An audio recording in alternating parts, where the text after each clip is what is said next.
Hi, I'm Kristen Gatesman, and this is Inside Horry County Schools. Thanks for joining us, and I'm sure you've heard this. We want our students to be very engaged and very involved in subjects such as math, science, engineering, and things such as robotics.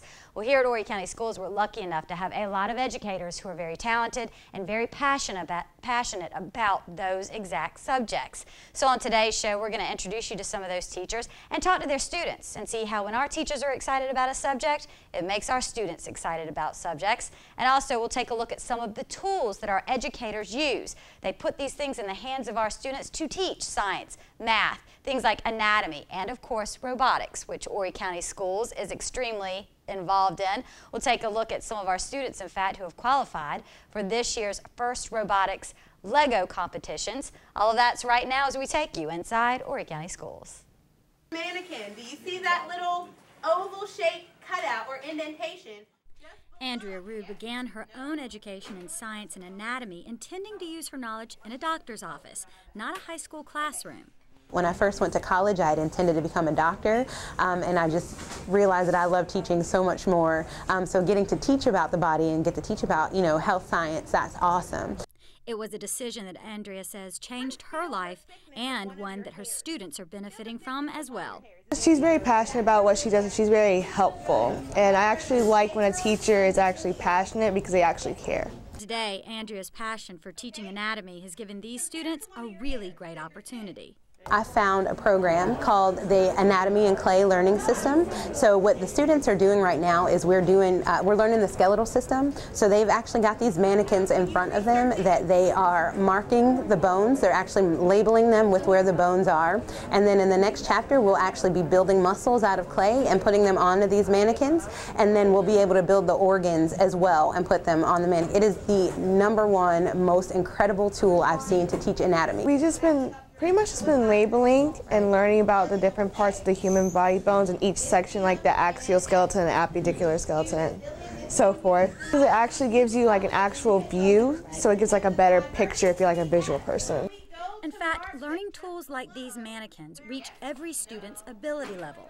I definitely find that they connect better because they're not only, these mannequins are not only reaching the kinesthetic learners who learn by touching, but they reach the visual learners who learn by seeing and the auditory learners who learn by hearing. And they're all doing all three of those at the same time. But because it's cut in half, when we build the heart, you can put the heart inside and you can see it. And when we build the brain, you can put the brain inside and see it. So I can use it to teach absolutely every system of the body. I can read something, but being visual helps more because it's a lot of information, so being able to actually see it helps. And touch it. Does that help too? Yeah.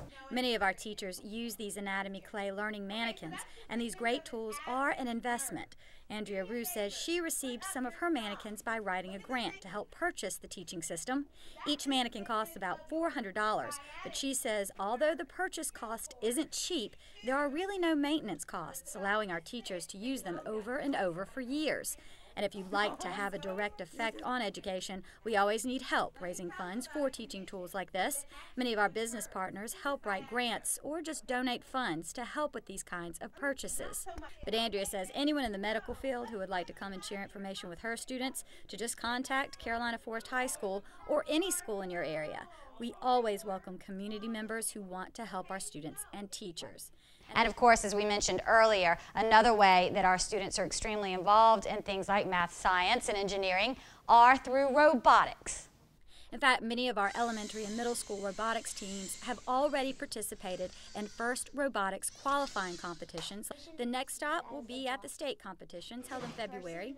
And teams like the ones from Homewood Elementary, PD Elementary, River Oaks, and Ocean Bay Elementary have already qualified and are getting ready for the next round of competition.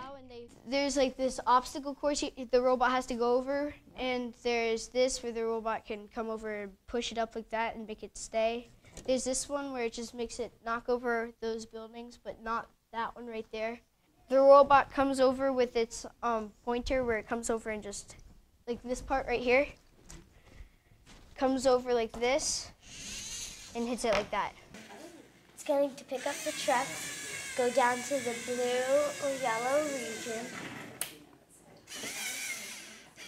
It's going to pull out and do bike solution.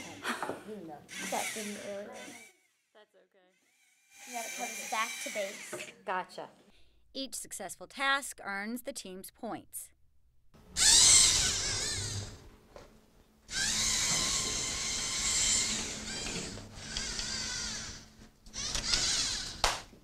So that was successful, right? Yeah. And the All three right. people together are like 66 points, so there's a lot of points. Perfect.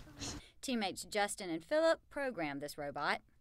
Programming means like trying to make the bot be successful and complete the missions. This is the brain that processes the programs. The state competition will be held February 15th in Lexington, South Carolina. Good luck to all of our teams.